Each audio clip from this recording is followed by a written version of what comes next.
Jesus mostrou que o seu reino trouxe a própria bandeira. Vamos falar sobre a bacia, a cruz e o túmulo vazio.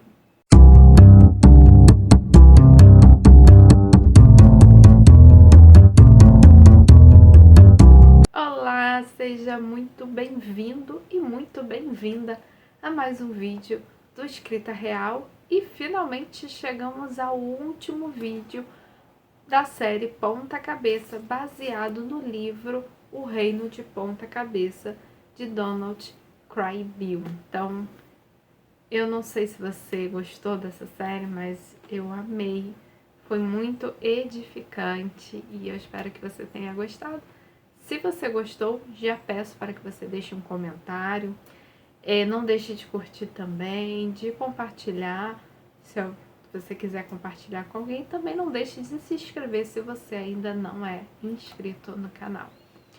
Bom, agora nós vamos falar sobre o que o autor vai trazer em seu último capítulo, e ele vai dizer que a bandeira do reino de Deus é diferente de outras. Então ele carrega, Jesus trouxe ali os símbolos, a simbologia do evangelho do reino, que é a bacia, a cruz e o túmulo, especificamente o túmulo vazio.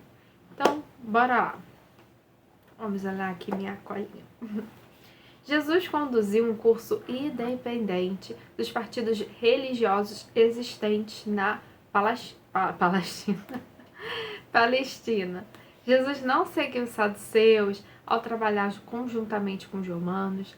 Ele não seguiu as convenções dos fariseus progressistas, nem seguiu a comunidade essênica da época, Jesus foi enfático ao ser contra a violência revolucionária dos rebeldes patriotas. Então, Jesus mostrou, ele não estava vindo como reino os outros movimentos daquela época. Jesus mostrou que seu reino tinha a sua própria bandeira, Uma manjedoura, um estábulo, um burro, uma bacia, espinhos e túmulo. Olha que interessante, realmente é um reino de ponta cabeça. O reino de Deus é representado por um pastor que vai atrás de sua ovelha perdida, por uma mulher que procura incessantemente uma moeda até achar, ou o reino de Deus é como uma minúscula semente de mostarda. Reis comuns apresentam sua força e influência, com garanhões, brancos, seguranças e coroas de ouro. Jesus, porém, veio montado em um jumento e cingiu os lombos para lavar os pés dos discípulos. Então, Jesus foi esse rei incomum e surpreendente. Ele veio mostrar que o seu reino não era como os outros. Enquanto os reis ali ostentavam riquezas, Jesus veio dizer que o Filho do Homem não tinha nem onde repousar a cabeça. Então, enquanto os reis ali ostentavam com um exército, Jesus juntou os discípulos que eram muito humildes, não tinham às vezes nem conhecimento, pescadores que não eram nem alfabetizados. E aí ele juntou também homens e mulheres nada extraordinários, muito pelo contrário, eles eram pessoas comuns. Então vamos falar da bacia, olha que interessante. Na última ceia, o autor vai focar nessa parte da última ceia, mostrando ali que Jesus veio surpreender a todos nesse episódio. Jesus decretou, na última ceia, o significado da sua vida e ministério. Então, para o Donald Craig-Bill, há muitos significados à última ceia de Jesus. A celebração da libertação do povo da escravidão do Egito. E ali, quando eles pegavam um cordeiro e sacrificavam, naquela ceia, os discípulos, até Jesus pede para que os discípulos vá buscar ali as coisas para a ceia. Jesus, ele vai apresentar o pão e o vinho. E ele vai dizer, esse pão é o meu corpo e esse vinho é o meu sangue. Então, não era um pernil de cordeiro, nem um altar. Naquela última ceia não tinha isso. Na última ceia, Jesus vai declarar que a sua morte se aproximava e que ele era o Messias esperado. Para completar esse episódio aí, essas camadas de significado, Jesus vai fazer algo que os discípulos com certeza não esperavam. Jesus ele vai pegar uma toalha, vai amarrar na cintura, vai pegar uma bacia e vai lavar os pés dos discípulos. Pois é. Como que um rei, né, o filho de Deus, vai fazer algo que era apenas serviço dos escravos? O ato de lavar os pés era considerado um trabalho sujo e desagradável, porque lá naquela época não tinha, né, as ruas não eram asfaltadas, era barro, gente, era terra, era muita sujeira. Então ali você pisava, eles usavam sandálias, então pisava em sujeira, esterco. Então quando as pessoas chegavam na casa, quem limpava eram os escravos. Era ali aquele servo mais servo que tinha naquela época. Mas Jesus sendo mestre, né? Jesus sendo mestre, ele deveria ter os pés lavados. Mas ele faz o contrário. Ele lava os pés dos discípulos. Aí o autor ele vai dizer: Jesus se inclina e faz o trabalho sujo. Ninguém o força. Ele escolhe servir. Ele está disposto a aceitar ordens. A toalha que ele usa é flexível quando se enxuga ali os pés dos discípulos.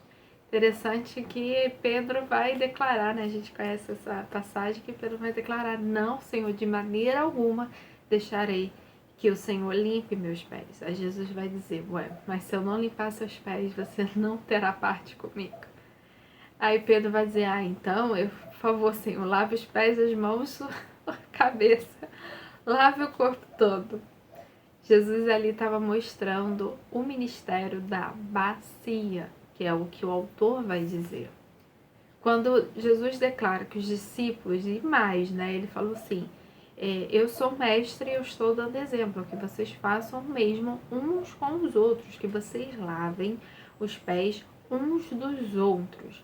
Quando Jesus faz essa declaração, ele diz que ele mostra que lá entre os discípulos não há ninguém maior, ou seja, não há ninguém senhor, todos são servos.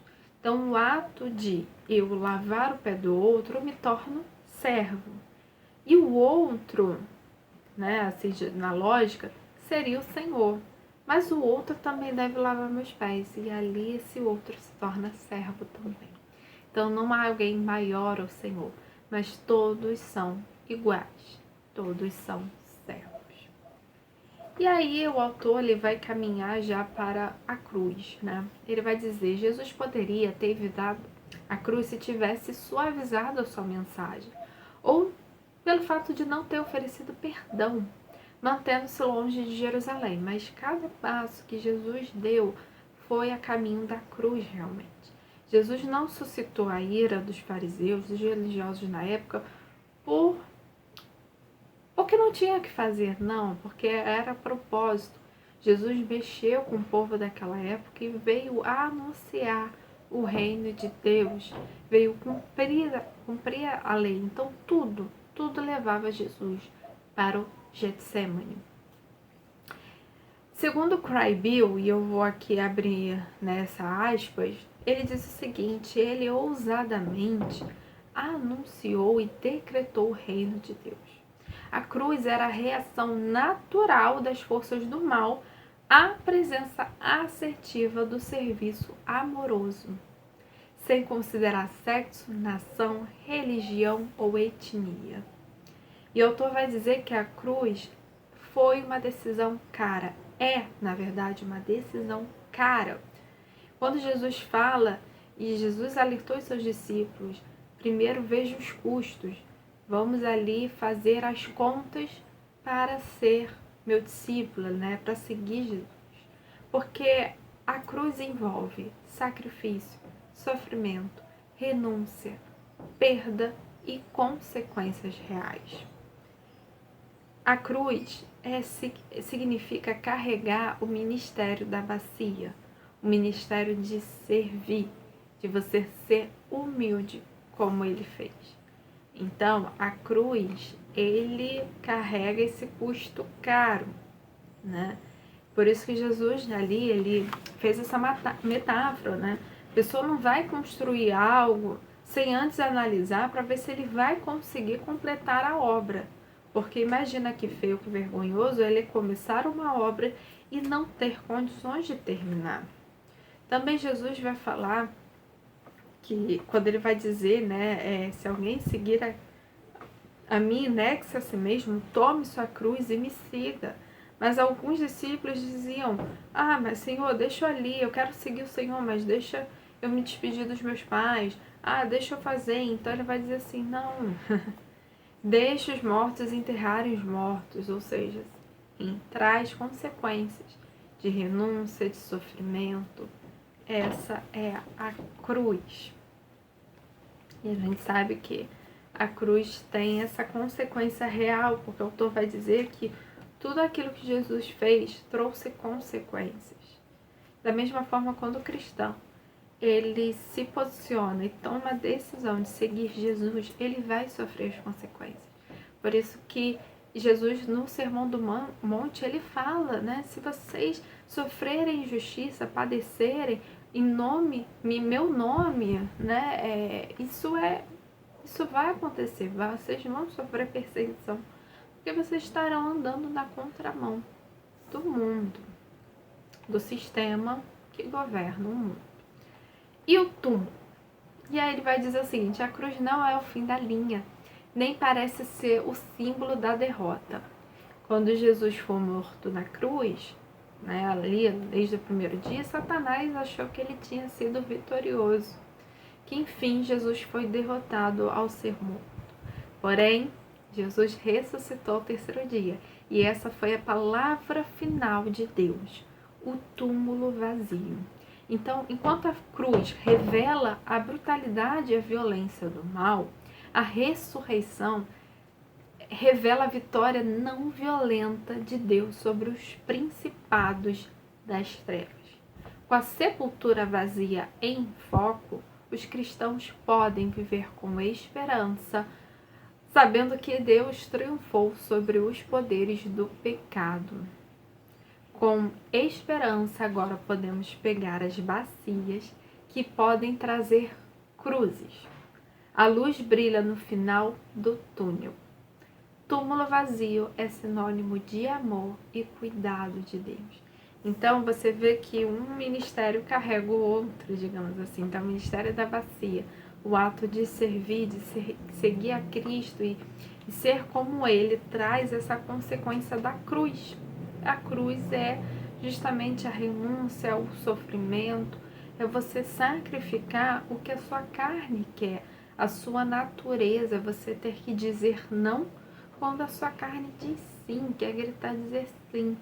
E aí a cruz, quando Jesus fala, né, não desanimem, né, porque eu estou contigo todos os dias, né, vocês são mais do que vitoriosos, porque a cruz ele vai trazer o que? Esse triunfo final, que é o túmulo vazio, a ressurreição, quando Jesus voltar novamente para nos buscar. Esse é o reino de Deus, um reino que realmente resgata, como se fosse um pastor de ovelhas ali, vai resgatar, deixar as 99 e vai resgatar uma perdida. É como essa mulher que perde também a moeda, a dracma, e ela arruma toda a casa até encontrar. É como esse filho pródigo que sai da casa do pai, pede a herança, e o pai ali fica aguardando o filho retornar, e quando ele retorna, recebe com festa.